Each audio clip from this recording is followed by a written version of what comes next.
Dr. Martinez closed a manila folder and removed his glasses, the weight of what he had to say pressing down on his shoulders. Across the mahogany desk sat Richard Blackwell, one of the wealthiest men in the state, his face carved from stone as he processed the impossible words. 24 hours, Richard whispered, his voice cracking for the first time in decades. My son has 24 hours. The doctor nodded slowly. The toxin in Michael's system is unlike anything we've encountered. It's shutting down his organs one by one. Without the antidote, which we believe exists somewhere in the Amazon rainforest, there's nothing more we can do. Richard stood abruptly, his chair scraping against the marble floor. I'll send my private jet. I'll hire every expert. I'll pay anything. Mr. Blackwell, we've already tried. 3 separate teams have searched the coordinates where the antidote plant supposedly grows. They found nothing. The indigenous tribes who know its exact location have refused all contact. They don't trust outsiders, especially not wealthy corporations who've exploited their land for generations. Richard's hands trembled as he gripped the edge of the desk. His son, his only child, lay dying 3 floors above them. All his money, all his power, all his connections meant absolutely nothing against the ticking clock of mortality. As he walked through the hospital corridor toward Michael's room, Richard noticed a young woman in a cleaning uniform mopping the floor. She looked up briefly, her dark eyes filled with a sadness that seemed to mirror his own. He'd seen her before, always working quietly in the background, invisible to people like him. What Richard didn't know was that Maria Santos, the maid, had just received her own devastating news. Her son Carlos was in the same hospital, suffering from the exact same mysterious poisoning. But unlike Richard, Maria had no private jets, no teams of experts, and no insurance that could cover experimental treatments. All she had was a mother's desperate love and a secret from her childhood that might change everything. Maria's hands shook as she wrung out the mop, her mind racing through impossible calculations. Carlos had been poisoned by the same contaminated water source that had affected Michael Blackwell during a charity event at the community center. While Michael received every possible treatment in the private wing, Carlos lay in the overcrowded public ward with nothing but basic pain management. She finished her shift and hurried to her son's bedside. At 17, Carlos had been her entire world since his father died. Now his bronze skin had turned ashen, and his breathing came in shallow gasps. "Mama," he whispered, barely conscious. "Don't cry. It's okay." "No, mi amor. I won't let you go." Maria kissed his forehead, tasting the salt of her own tears. She stepped into the hallway and pulled out her battered phone, staring at a contact she hadn't called in 15 years. Her hands hovered over the screen. Making this call would mean revealing a part of her past she'd buried deep, a life she'd left behind when she came to America seeking safety and opportunity. Before she could decide, she overheard voices from the staff break room. 2 doctors were talking about Michael Blackwell's case, mentioning the tribal antidote and the specific region of the Amazon where it grew. Maria's heart stopped. She knew that place. She knew it intimately. Maria had grown up in a small village on the edge of that very rainforest. Her grandmother had been a healer, a keeper of ancient plant knowledge passed down through generations. Maria had spent her childhood learning which leaves could cure fevers, which roots could stop infections, and which rare flowers could neutralize the deadliest toxins. She'd abandoned that knowledge when violence forced her family to flee, but the memories remained locked in her mind like a forgotten language suddenly recalled. She looked back at Carlos through the window, then thought of Michael upstairs receiving the same death sentence. 2 boys, 2 families, one impossible solution that only she might be able to provide. But going back to the Amazon meant confronting the dangers she'd spent 15 years running from. It meant a journey she might not survive, leaving Carlos to die alone. Maria found Richard Blackwell in the hospital chapel at 3 in the morning. He sat alone in the front pew, his expensive suit wrinkled, his carefully styled hair disheveled. For once, the powerful businessman looked utterly broken. "Mr. Blackwell," Maria said softly. He looked up, confusion crossing his face as he recognized the cleaning woman. "I need to be alone." "Your son is dying from the same poison as my son. I know where the antidote grows. I can find it." Richard stood slowly, studying her face for signs of delusion or cruelty. The indigenous tribes won't speak to anyone. Experts have failed. "They'll speak to me. I'm from there." My grandmother was a tribal healer before the cartels drove us out.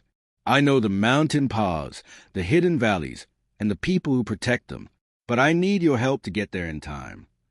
Richard's analytical mind kicked into gear despite his exhaustion. "Why would you risk your life for my son when you could just save yours?" Maria's eyes filled with fierce determination. "Because the antidote plant grows in only one location, and I'll need to harvest enough for both boys. Because your helicopter and resources can get me there faster than any commercial flight. And because if I save only Carlos while your son dies, you will have me investigated. You'll discover my undocumented status, and I'll be deported while Carlos is still recovering. We save both, or we save neither." The brutal honesty struck Richard like a physical blow. Here was someone who understood leverage, necessity, and the cool arithmetic of survival. She wasn't asking for charity. She was proposing a transaction born of mutual desperation. "If you're lying to me," Richard began. "Then we both lose our sons," Maria interrupted. "I'm not lying. But we have 18 hours left, and it takes 16 hours to reach the location, harvest the plant, and return. We're already out of time." Richard pulled out his phone and made 3 calls.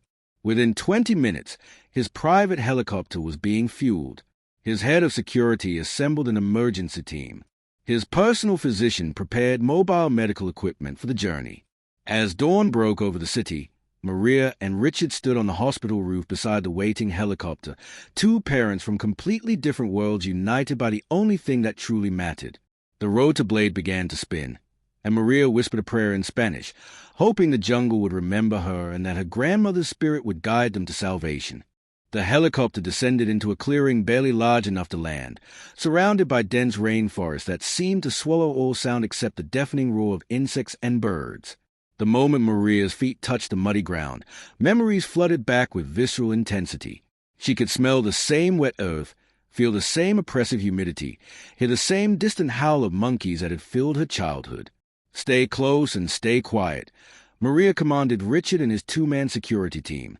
"This territory belongs to the Yawanawa people, but cartel scouts patrol these areas. Both groups shoot strangers on sight." They moved quickly into the jungle, Maria leading with surprising confidence through terrain that looked identical in every direction. She read the landscape like a map only she could see, noting the curve of certain vines, the spacing of specific trees, and the calls of birds that signaled safety or danger. 4 hours in, Richard struggled through the mud, his designer clothes shredded by thorns. "How much farther?" "The plant grows near a sacred waterfall. Maybe 3 more hours." Maria stopped suddenly, holding up her hand. Through the trees, voices drifted toward them. Spanish, but with the clipped tones of violence. "Cartel," she whispered. "Get down!" They crouched behind massive tree roots as 4 armed men passed within 20 meters, laughing about a recent shipment. Richard's security team reached for their weapons, but Maria shook her head violently. Any gunfire would bring dozens more. When the danger passed, they continued climbing into the mountains.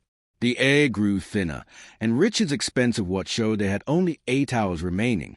Both boys were dying in hospital beds thousands of miles away while their parents crawled through a jungle that recognized no amount of wealth or desperation as currency.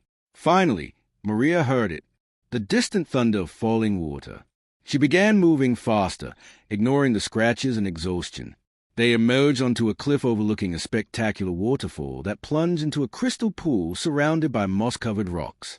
And there, growing in the spray zone where water met stone, were clusters of small purple flowers Maria had last seen as a 12-year-old girl.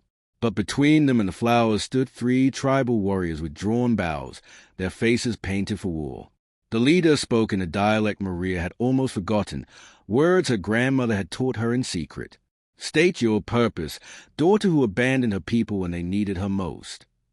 Maria stepped forward, away from Richard and his men, her hands raised in the traditional gesture of peace. She responded in the same dialect, her voice carrying across the clearing with surprising strength. "I am Maria Santos, granddaughter of Yora the Healer. I left to save my mother's life when the violence came. Now I return to save 2 sons, because a mother's love knows no borders." The lead warrior lowered his bow slightly.